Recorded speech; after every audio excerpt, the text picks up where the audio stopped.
Hello and welcome back to another video. So today I thought we'd talk a little bit about some of the games I've picked up over the last couple of months, what I've sort of been playing out of this lot, and yeah, go from there. I will start with a big stack, just because I'm not going to be talking about each of these games individually yet. That will be another video because I've still got like 2, 3... might be 4 by the time I actually get around to doing this, but I've been playing a crap load of the Neo Geo, specifically the Neo Geo CD. Now, if you know anything about this system, it's A, fucking expensive.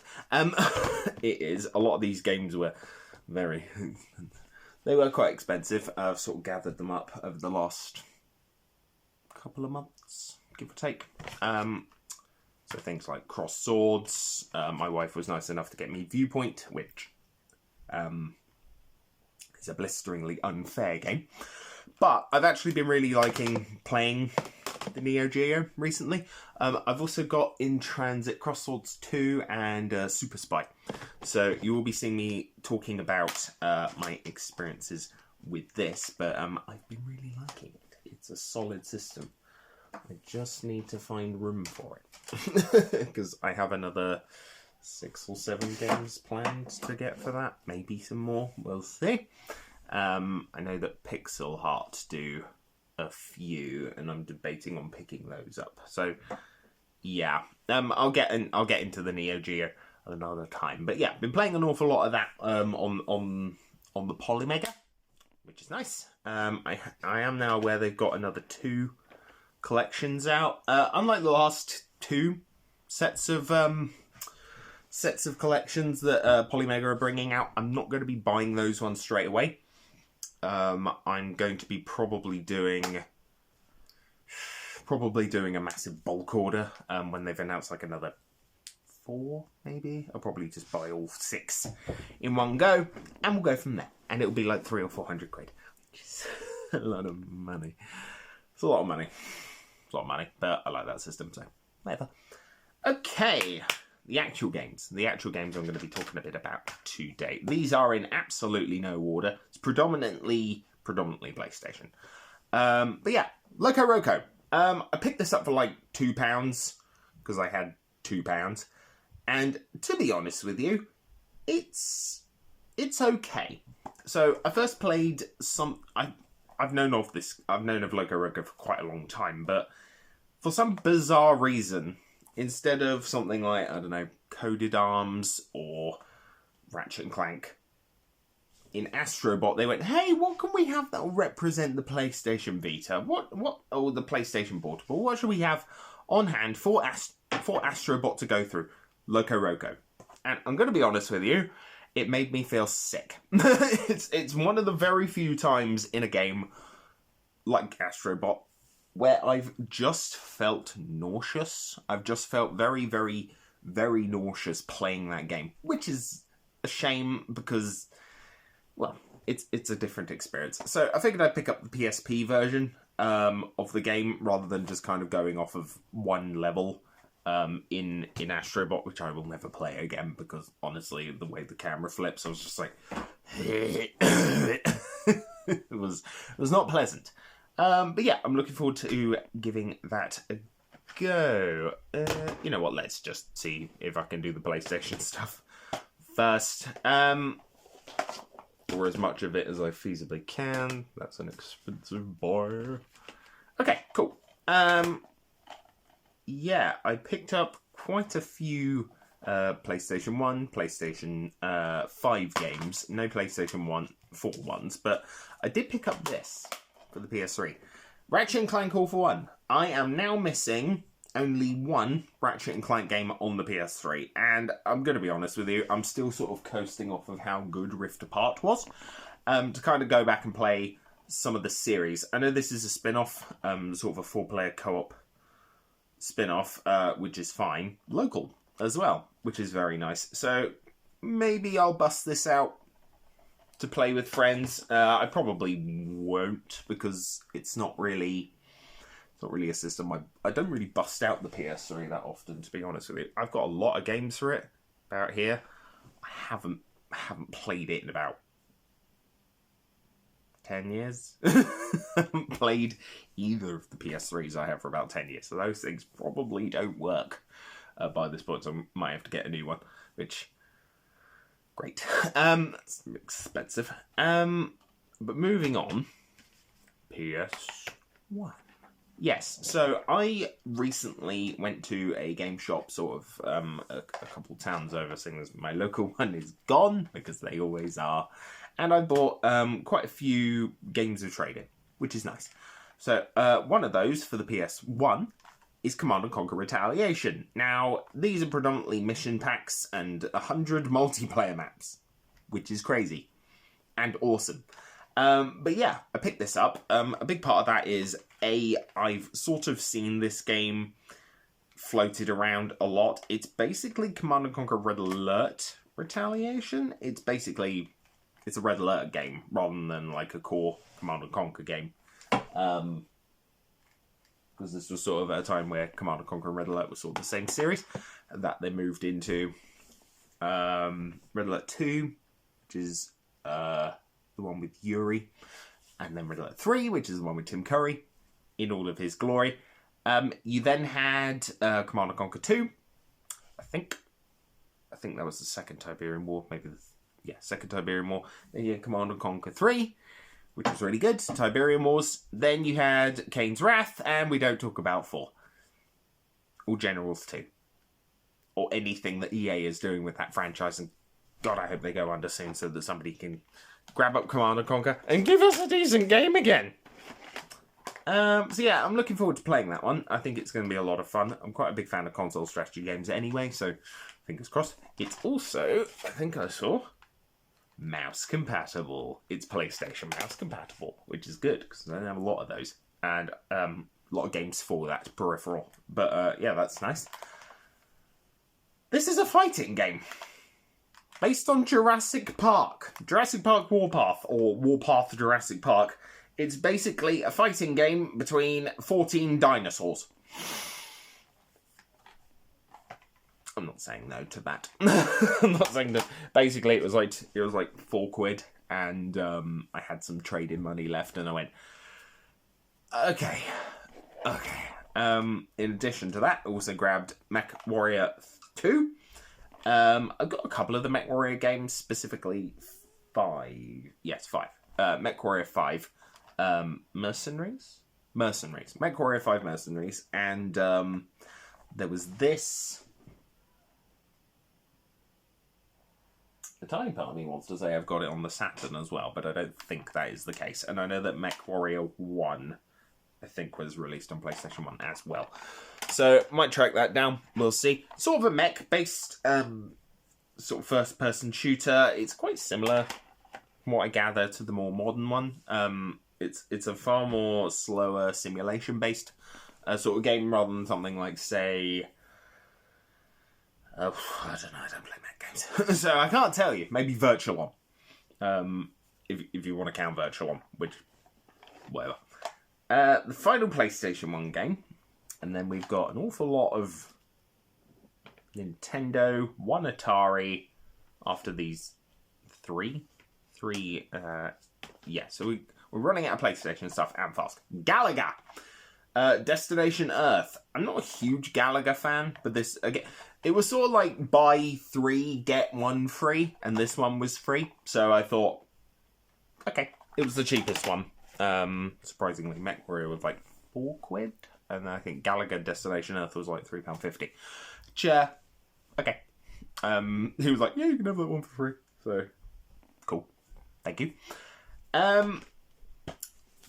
Finally, on the PlayStation side of things, after that sheer torrent, some PS5 games. I picked up Nahulbiek. That is a butcherization and a half, but it's a dungeon sim. Very similar to the Dungeon series, Dungeon Keeper 2, War for the Overworld, things like that. I am always looking for a new dungeon sim. I have yet weirdly enough, he had Dungeons 4 and I didn't buy it. So this is one of those very rare games that I bought on a whim via trade-in. Because, you know what? Why not? Limited edition, Dungeon Simulator. Always on board for a Dungeon Simulator. Always, always, always on board for a Dungeon Simulator. Stay on the pile, thank you. So these two I sort of picked up. They weren't on a whim. So unlike Nahula Black, Plucky Squire. I'm going to be honest with you. This is my favourite game of the year so far. I think it's fantastic. It's a lot of fun. It's insanely charming. It has some really creative use of. So you're the Plucky Squire, who is Jot the Plucky Squire, who has the ability to sort of jump out of the picture book that he lives in, and you sort of manipulate the book in different ways. So you can tilt it, that will move certain things. You can close it, that will stick one thing to the other side of the map. It's very cool. It's super creative. There's some 3D elements as well. It's very much like it plays a lot like a 2D Zelda game, even in 3D. And you know what? The collector's edition's pretty cool as well, because it's got an art book and it's got the actual soundtrack on the disc. It's got a CD in it, which you don't get most of the time nowadays. It's just, oh, there's a digital one. There's a digital one in this game, and I'm like, cool. Where's my CD? So yeah, there's that. Finally, on the PlayStation side of things, Split Fiction. Yeah, I've heard good things about It Takes Two. I have picked up another game by the same developer that I will get to shortly.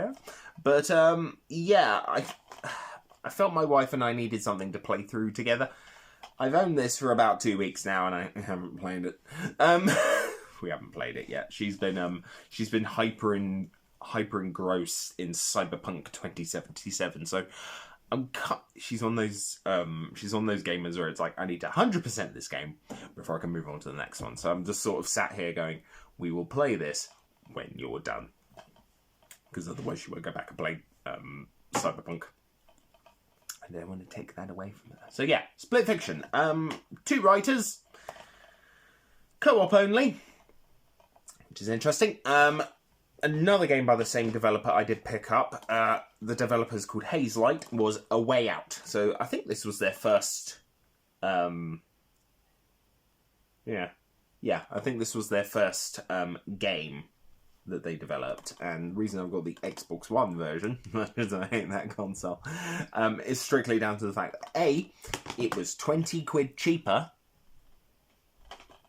It was 20 quid cheaper than the PS4 version, and we didn't own a second PS1. No, PS1. Yes, PS1.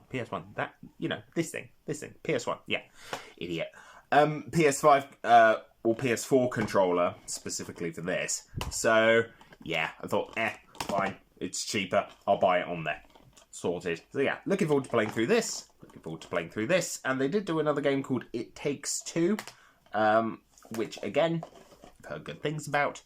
I will probably pick up, but probably for Switch, just to have a triumvirate of games that aren't on any of the systems they should be on.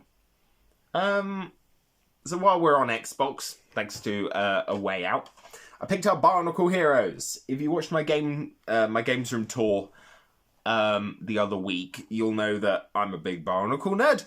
I love Barnacle. I sort of stopped tail end of sort of the Matanui storyline, and I tried to get into Metru. I just genuinely couldn't, even though I think I've watched all 3 films now.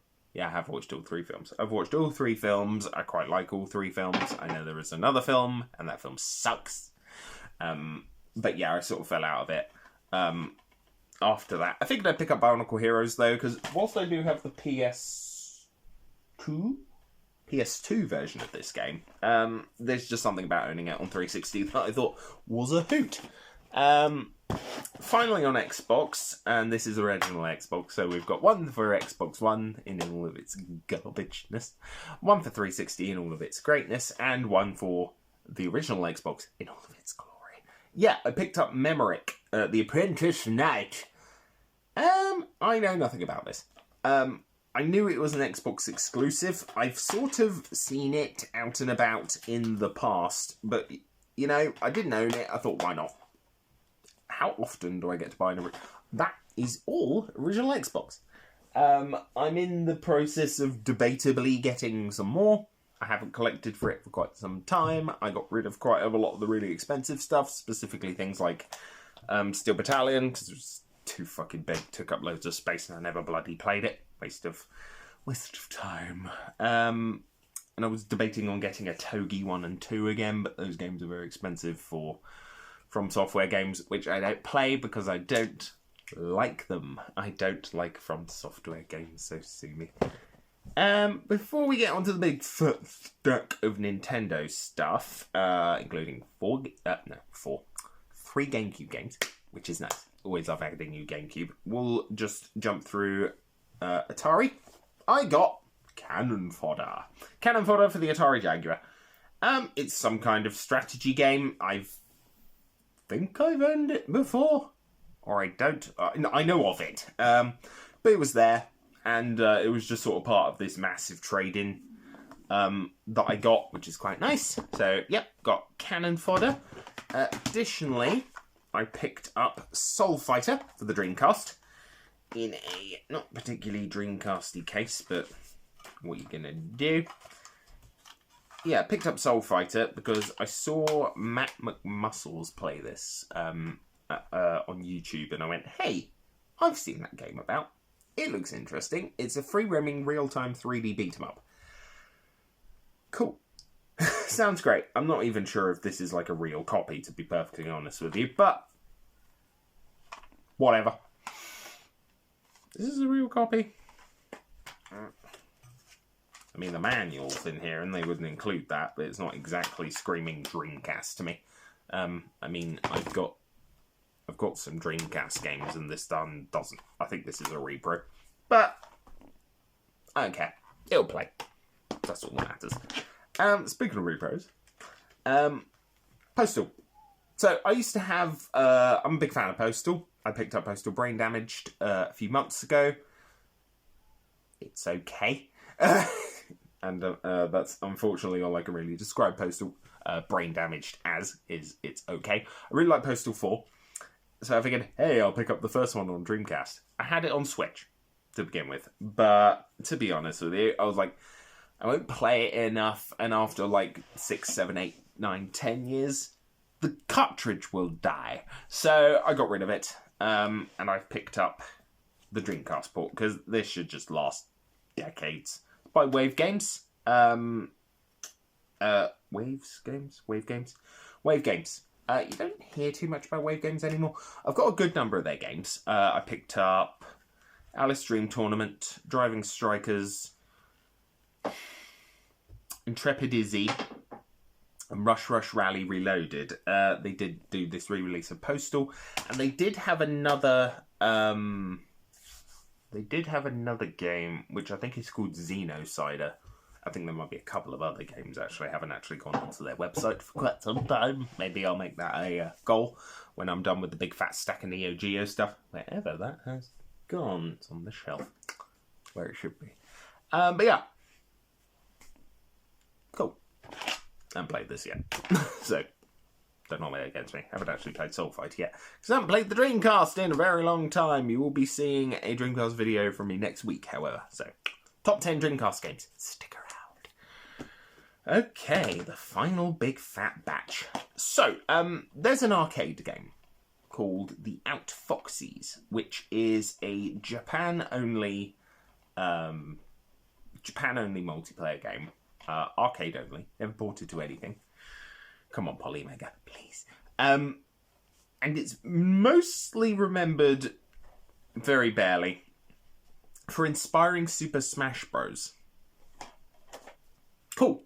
Like, items drop from the sky, you grab them, you hit enemies off of moving trains. Some of these stages look really cool. And when I get a MAME console, specifically, if you don't know what MAME is a arcade emulator. It emulates various arcade games.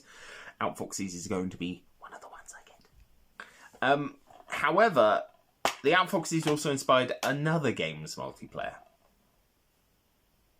So I was looking at the Outfoxies Wikipedia page, and it said, hey, it inspired the multiplayer for the Wii port of The Force Unleashed 2. Now, we were at the bus stop when I was reading this, because I was just sort of explaining it to my wife. I was like, oh yeah, you know, this Outfoxies game looks really interesting.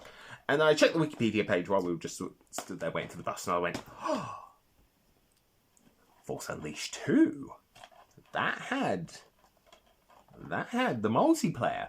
We get to town, it's there for £3. I went, mine, let's go. We can go home now. I've got a game that's inspired by the Outfoxies. So yeah, this is super cool. The idea that the multiplayer is inspired in such a way. And you just play as a bunch of...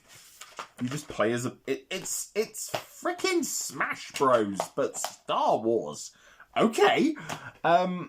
I'm not big on The Force Unleashed. I was never really a fan of the original. Largely because I made the mistake of buying it the same day I got Prototype. And then I played Prototype first. And I went, hey, I can pick up tanks in my base, normal, weakest form. Why can't I do that with Force Unleashed? So, yeah, unfortunately, it was sort of coloured by the fact that I was overpowered as hell in one game.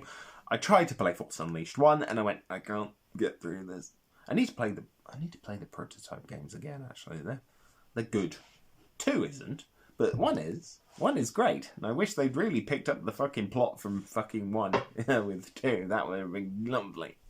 But here we are. Instead, we just play as an angry guy in a really, really crap coat. Get to Dreamcast. We'll get to GameCube in a minute. So, I've been on a bit of a Bayonetta kick over the last couple of months. I beat 2 again. I played bits of 3 that I can stand. I haven't gone back and played Bayonetta Origins yet. Then I kind of sat there and I went, I don't have the original on Switch. So I picked up the original on Switch, but specifically the Japanese version, because, get this, the PAL port is £100. So I thought, this is multi-language off of PlayAsia for £30. Sod it. So I picked it up and I beat it in 2 days, because, you know, I love Bayonetta 1. I really, really do. It's got a lot in it that I actually prefer over later entries, so, not so much the arsenal, as good as that is, but it's more stylish in other ways. It's definitely more 7th gen than Bayonetta 1 and 2 are. Bayonetta 2 and 3. 2 and 3 are very much inspired by the sort of PlayStation 4, PS5 sort of era of gaming, which is a bit more particular. And there's a vibe to it that you get with this that you don't get with 2, and especially not 3. And the less said about 3, the better, because I hate that game. I hate 3. It's one of those games I just hate. So I had to kind of play Bayonetta 1. I've now beaten the main trilogy, which is pretty sick. I need to finish Origins, but there's a particular bit in it I just can't get past. So, cool. So I first played Bayonetta on the Wii U, which I picked up 2 more games for. So these were in CEX, the sale of same day. Oh, there's still a sticker on the back of this. What an absolute fucking travesty. Get off. Thank you. So yeah, oh dear. I did actually pick up Bayonetta 1 back in 2010, 15 years ago, and but the month before, I picked up Darksiders 1 specifically, and I got through quite a substantial chunk of this game. I really like the first one. 2 is too long, and it's like 5 hours of additional gameplay. I don't need 5 more hours of additional gameplay. This game is long and tedious enough as it is. This one is Zelda, this one is Skyrim, but boring. And, yeah, I played 3, or I played a good chunk of 3, but I didn't like it as much because it's more Souls-like inspired, and I hate Souls-likes. I don't think there is a genre of games I hate more outside of roguelikes and deck builders. So everything that's popular nowadays, I despise with a passion. I absolutely fucking hate them. I hate roguelikes. I hate Souls-likes. I hate both when they're combined together, and I especially hate procedurally generated garbage. So, yes, unfortunately. Thankfully, these aren't. This is just too long. So, yeah, why did I pick up those specifically? Why get the Wii U ports of Darksiders 1 and 2? Very simple. This was one of the launch titles, which is kind of weird to say, but it is. It is one of the launch titles for the Wii U. This, on the other hand, was the last. Well, not the last, but it was certainly it was the last retail Wii U game you could get. I mean, it launched nearly a year after the Wii U had basically died. I think it launched in Did this come out in 2017? Yes, this came out in 2017. 5 years after this. And you want the God's honest truth? I love those 5 years of the Wii U. It was great. I absolutely adore that system. I will probably do, after my Dreamcast video, I may just jump straight in with a top 10 on the Wii U. We'll see. Maybe. I don't know. But for now, I'm very happy to own the last retail released game for the Wii U. The final 3 on this particularly long video. So, yeah, as I said, I picked up 3 GameCube games. I picked up 2 from this game shop, and my wife sort of bought me one last December.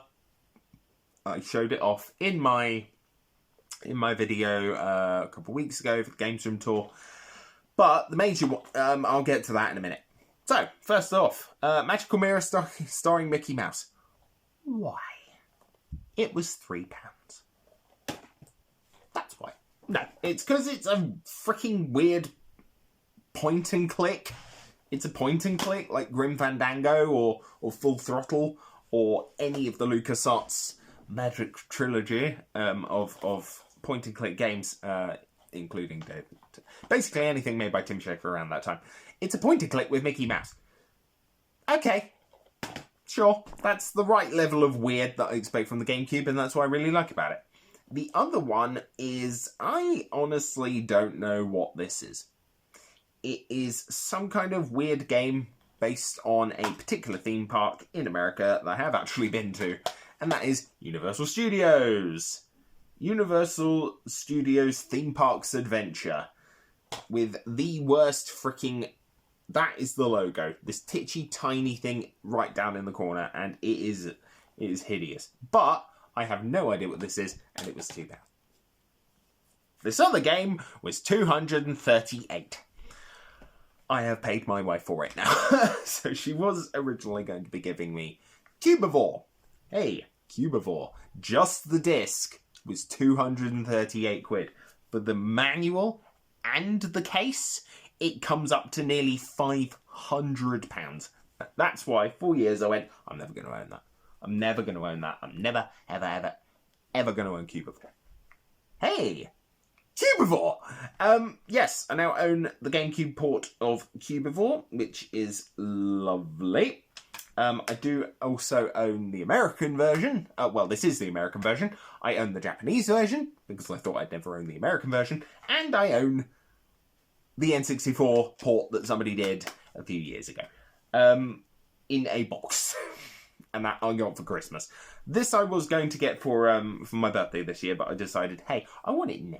So I paid my wife, like, a lot of money. To basically pay pay it off with her. That's not. I did also do that for Christmas because she'd given me the money to get the Brutal Legend coasters that I've done a video on very recently. And yeah, paid her like 200 quid. 200 quid for the privilege. And you know what? I don't care. I'm very happy I own Cubivore, even if, quite frankly, the disc is not in the best condition. That is fine, as long as it plays. As long as this plays, I don't care. So, yeah, not a bad haul for a few months. I did pick up another game on the PS5. Well, I picked up 2 games on the PS5. I picked up Serious Sam 4 digitally.